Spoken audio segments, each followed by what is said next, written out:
driving maybe 8 tens, and when it gets in your push each other, it's probably 10 tens, you know. Vehicle and Asset Finance from ABSA, going off the beaten track.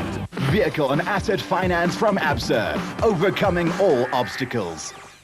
Our preview for the Eastern Cape 500 continues, and for the Castrol Toyota team, Father Christmas arrived late. There are some new toys for the boys. Well, new toys for the new season. So what the team decided was to run Mark, our teammate, in the brand new specification car in the first event, see if there were any teething problems which needed to be ironed out, and then build the second one for the second event. So we're hoping straight out the box it should be competitive. We've hopefully now with Mark's on ironed out some of the little small problems that you have with any new car, and hopefully we can go and give the Nissans and the Ford a bit of a run for their money at the next race.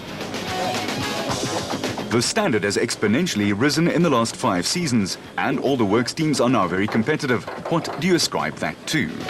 Well, the pace is really, really hot, and quite frankly, all the manufacturers are actually on the pace.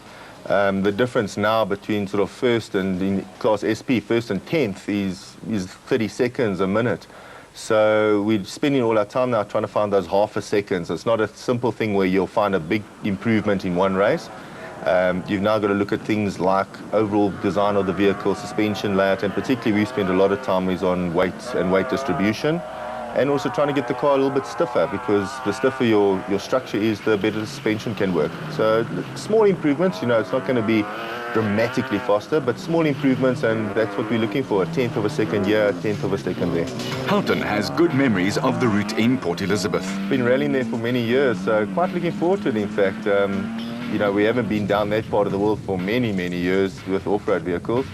I'm a bit worried that in the past I still remember that area as being quite rough, and I think a lot of the guys are expecting a smooth, nice, smooth, fast rally type thing. But I think the organisers are going to have 1 or 2 surprises in store for us. So we're actually preparing ourselves for a rough race, not a rally type road.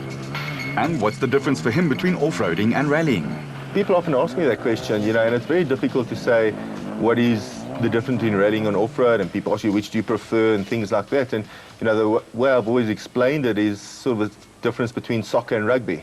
Both of them use a ball, both have got goalposts. They're similar sports, but they're fundamentally different. There's big differences between them, and even from a navigation perspective in the two sports. In off-road racing, I'm trying to keep the driver on the route, make sure we don't go wrong. We're always on the quicker track, and sometimes the route finding itself is a skill. And hence we have things like GPSs and ODOs and things like that. And on rallying we actually use a different type of navigation called pace notes or safety notes, where we call every twist and turn in the corner. So there it's all about speed, get the driver through the corner as quickly as possible. Off-road, it's about speed, but at the same time, off-road being more of an endurance type sport, there's also a lot of mental support for the driver involved, where you've got to keep the driver motivated, sometimes scold him if he's going a bit too hard, and try and pace the vehicle, because it's one thing to be quick, but another thing to get the vehicle to the finish as well. So it's very much a compromise, where rallying is very much about speed, flat out, all the way. Houghton has been with the team for 13 years and he's become a part of the family. Been involved with Toyota in an official capacity since '95, so I think I'm part of the furniture with the team. And you know, I've always been involved with Toyota. They've looked after me well. I enjoy the team. Obviously through the years I've formed good relationships with the technicians, the management of the team, and I like to think we work well together. And having been involved with the team so long, I also like to think that my experience with the team and the way the team works can rub off onto, you know, with each team you get new drivers, new personnel always becoming involved, and through having been involved myself so long, I can sometimes point out the way things work in the team and what procedures to follow and things like that. So maybe it brings a little bit of long-term stability to the team. I like to think that I still at my advanced experience or advanced age still make a contribution to the team from that respect, as well as my normal navigation duties. After the Nissan Dealer 400, Toyota have their work cut out for them. Nissan have taken the early lead on the championship log after reigning drivers champ Duncan Foss took line honours. Thus, he has a 6-point advantage over Grobler at the top. The Ford combination of Neil Woolridge and Kenny Scholtheimer are 10 further back, with Chris Visser and Jaapie Badenhorst piloting the first Toyota across the line.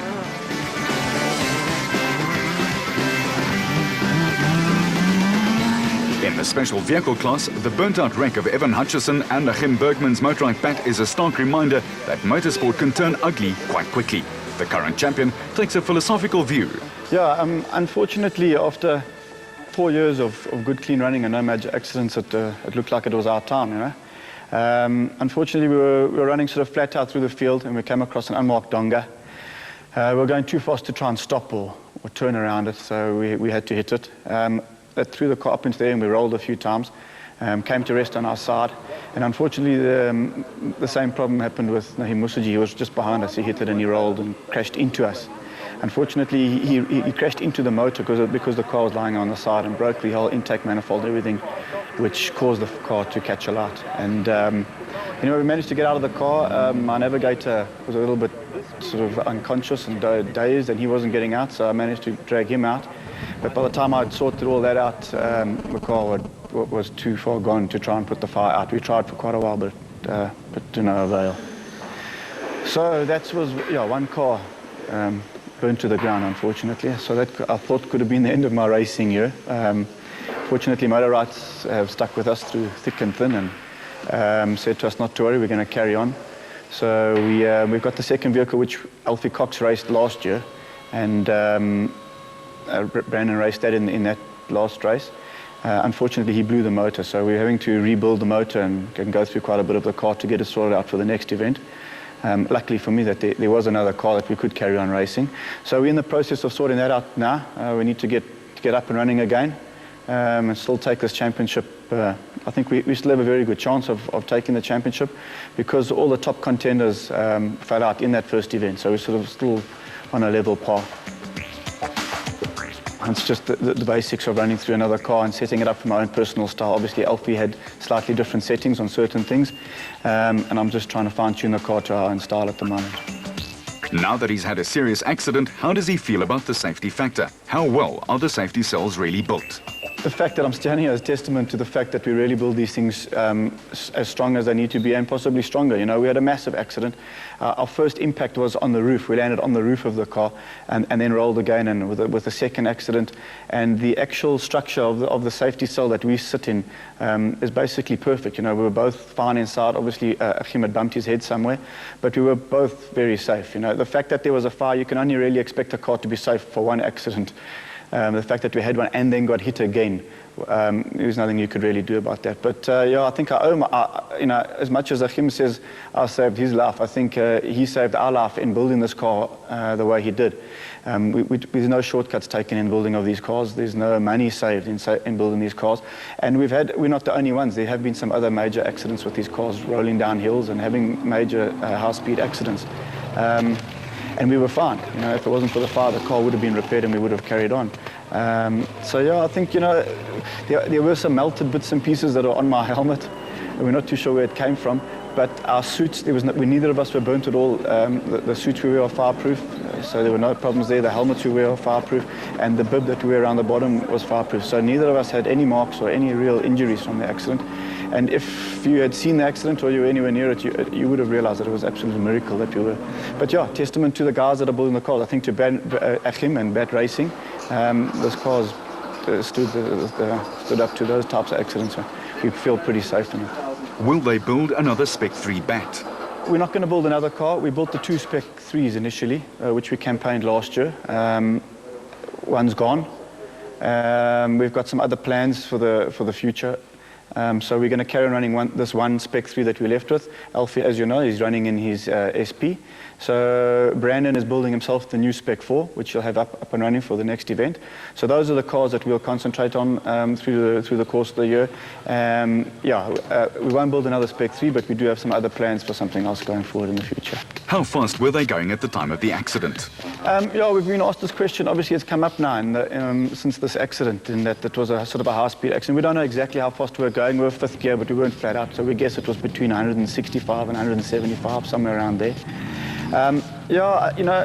Personally, I don't believe it was the speed that caused the accident. The fact that the markers weren't there and there wasn't a marker before the hole.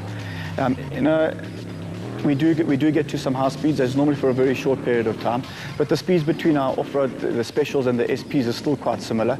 But when you talk about danger comes from something that isn't marked. You know, you can go around a corner at 80 kilometers per hour. If it's on the side of a mountain, that's a lot more dangerous than doing 140 kilometers per hour. So it's all relative. I don't believe these cars their danger comes from their speed. You know, we can accelerate them very quickly and we can stop them very quickly. But in certain circumstances out of our control, that's where the dangers are going to come in. And we've had some discussions about it, and we've looked at going forward in the future is we need to pay particular attention to marking dangerous areas and dangerous situations. And the danger is determined by the size of the hole more than this, and letting the competitor know that it's there rather than the speed that you would be doing. So, yeah, it's something that we are looking at the moment, and it'll be sorted out. The overall top speed of it, we have spoken about taking away a few kilometers of top speed and limiting the cars possibly to a particular top speed, which I think isn't a bad idea. And we very seldom get to those major high speeds, you know, very seldom. But we are looking at all of these things at the moment. So hopefully, from the accident that we had and the fact that it was potentially dangerous and we lost a whole lot of money out of it, all we really want to know going forward is that the sport will be safer at the end of the day. And everybody's together on that, so I believe that we will end up going in the right direction. For rally champion and now off-road navigator Pierre Arries in the big turquoise Atlas Copco Porter, the move from the short, fast bursts of rallying to the long endurance-based off-road events has been quite a change. It's completely different to the discipline that I'm used to.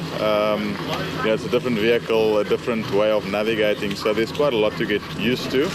But I think the biggest thing for me at this stage is to get used to the vehicle and the dynamics of the vehicle and how that reacts to the conditions that we find out there. I need to be able to get a grasp of that. But the competitive section we've just done went very well, so I'm quite happy at this stage, yeah. The special vehicle class probably has 5 more championship contenders in it than it did last year. Thus, the driving will be even more furious in 2008.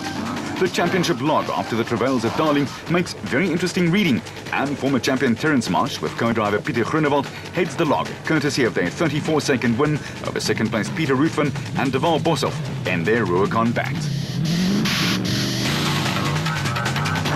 There are 7 legs of the Absa Off-Road Championship left, and number 2 will be tricky. There are going to be lots of blind rises and corners with drop-offs, off-camber corners and other surprises. The event will start in Port Elizabeth on Friday, April the 18th, and the prologue to determine start positions will get going from Kings Beach. The route is made up of 2 legs and will cover 430 k's. Until the next time you keep it on the road, we'll keep it off-road. That was the ultimate test, the Absa Off-Road Championship.